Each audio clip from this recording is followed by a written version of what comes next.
반갑습니다. 오늘은 위로받고 위로하는 자라는 제목으로 말씀드리겠습니다.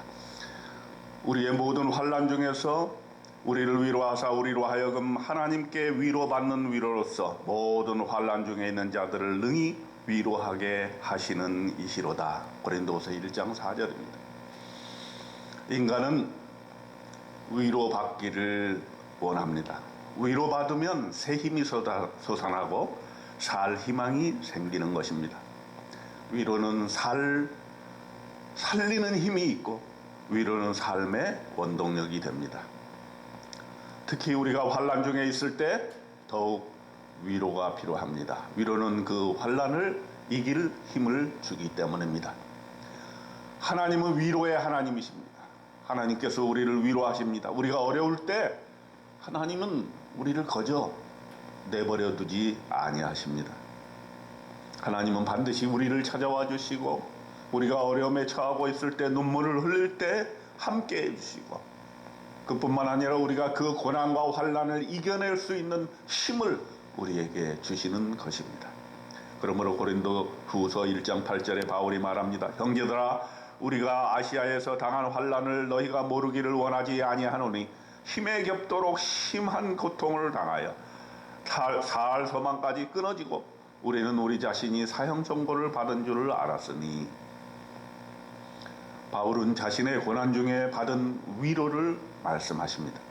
사형 선고, 즉 죽음에 이르는 그러한 환난을 경험했는데 그럼에도 불구하고 하나님께서는 우리를 위로하신다는 것입니다. 우리도 마찬가지로 인생 중에 여러 가지 환난과 고난을 체험하게 됩니다. 그때마다 우리는 믿음으로 하나님의 위로를 경험하게 됩니다. 어느 누구의 위로보다 하나님의 위로가 힘이 되는 것입니다. 우리는 믿습니다. 하나님의 위로가 우리의 환난을 끝나게 해 주실 것을 믿습니다. 하나님의 위로가 있기에 우리는 환난 중에서도 기뻐할 수 있고 감사할 수 있는 힘이 생기는 것입니다. 여러분 혹시 지금 환난 중에 계십니까? 하나님의 위로를 바라시기 바랍니다. 오직 하나님께로부터 오는 위로만을 바라시기 바랍니다.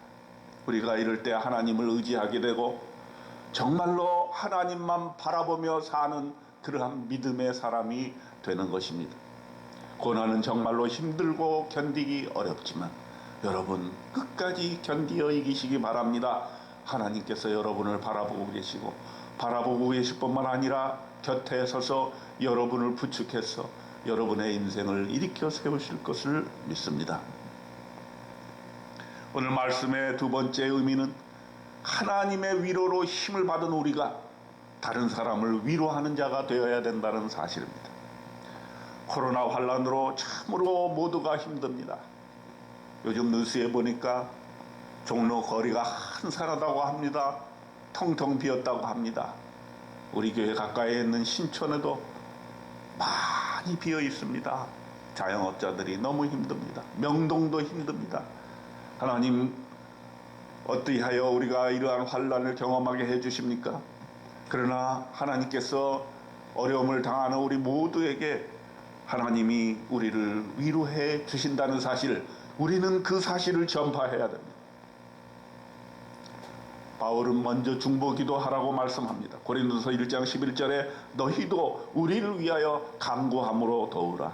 중보기도하는 것이 큰 힘이 됩니다. 누군가 곁에서 기도해 준다는 것이 얼마나 힘이 됩니까? 많은 말로 위로하는 것도 중요하지만 그를 위해서 기도해 주는 것이 위로가 되는 것입니다. 기도 중에 그 사람을 어떻게 위로의 말로 해야 될지 하나님께서 말씀을 주실 것입니다.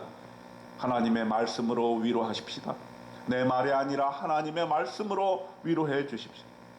우리가 위로할 때 그 위로할 적절한 말씀을 하나님께서 우리 입술에 달라고 기도해야 되겠습니다.